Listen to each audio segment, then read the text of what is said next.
So I knew from the moment I started to listen to the podcast that I was gonna make a video on this. The moment I started listening, I just knew I have so much to say. However, with every single episode, my thoughts on what exactly I would be saying changed. I think I've had at least 3 different drafts for this video, and even now I am not sure if this is the final version. It's honestly just the best I can come up with considering the topic, and I have to be somewhat careful about how I approach it, obviously, because there can be quite major consequences. So I tried to narrow it down into what I could possibly say that would be beneficial to others and would actually contribute to a larger conversation, rather make something worse,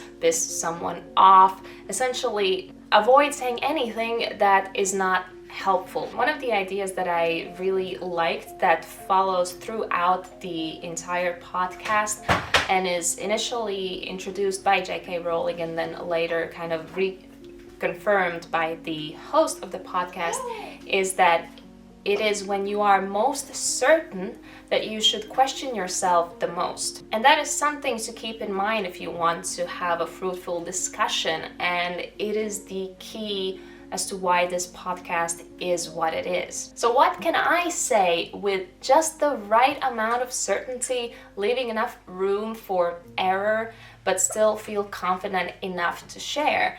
Frankly, only my opinion, and it is just my opinion on all of this. And if you ask me what is my opinion, I would say that this podcast is amazing. I honestly love it from the moment I started listening to it. I love not only the fact that they touched this issue to begin with, because many avoid it, but they dug deep. I just love the context that they provide, the social, historical, political context, the research that has been done, not to mention the host. The host is, I could write love letters to her, with all honesty. She is the perfect choice. I don't know if the choice was made by producers or whether the idea to create this podcast and explore this particular story came from her herself, but I honestly cannot imagine this podcast working any other way. Because with having such a host, it only helps the podcast be what it is, and it is a space that provides room for a lot of different opinions to be expressed, a lot of points of views, a lot of experiences to be shared, a safe space where the listeners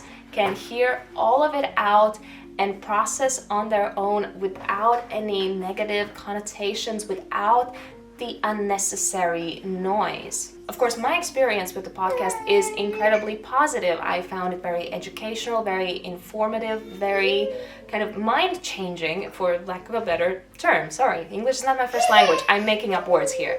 But I have seen comments from other people saying that they found aspects of it cringy and whatnot. And here's something not all of you will want to hear. But I do think that those who resist this podcast the most are probably the people who should hear it the most. To paraphrase the quote that I mentioned earlier in the video, it is when you least want to listen that you should listen the hardest. And I say this from my own personal experience. Whenever I find myself wanting to shut down the other person, to end the conversation, to leave it as it is, the reason why I don't want to listen to that other person is because I just want to be right.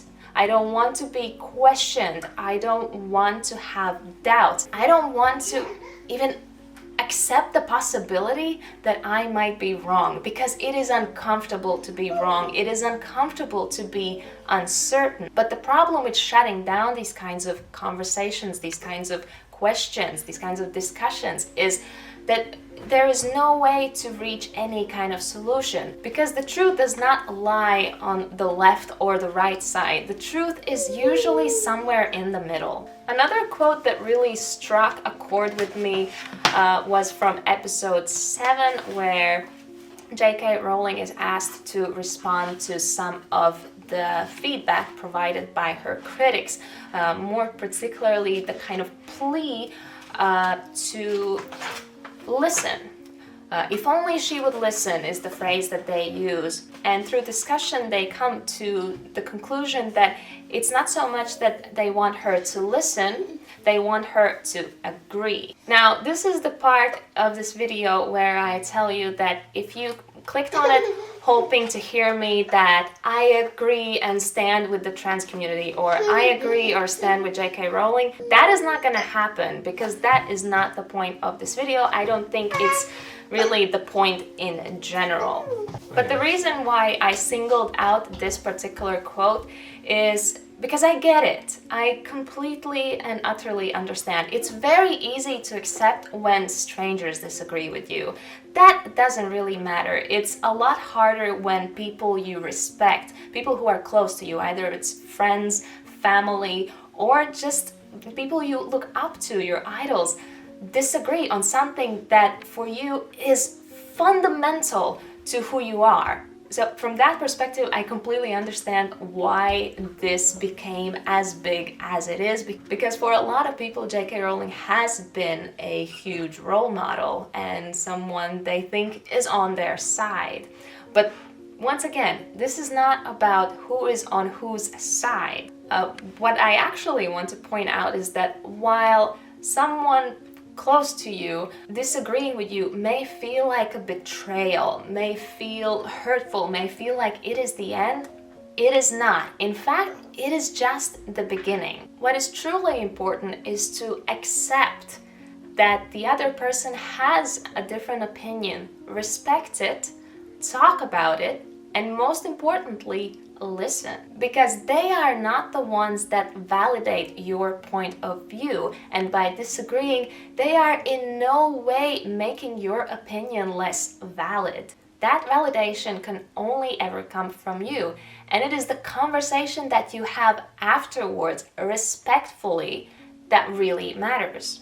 So you may have already picked up that this was a bit more on the serious side. I don't usually make these videos, I stick to my usual topics, but yeah, similar to other people mentioned in this podcast, I could not really keep quiet. I did feel like I have something to say that would add in a productive and fruitful way to this discussion. If anything, I'm just happy that there now is a discussion, because boy do I hate cancel culture. I can't put into words how much I hate it. There's so many things wrong with it.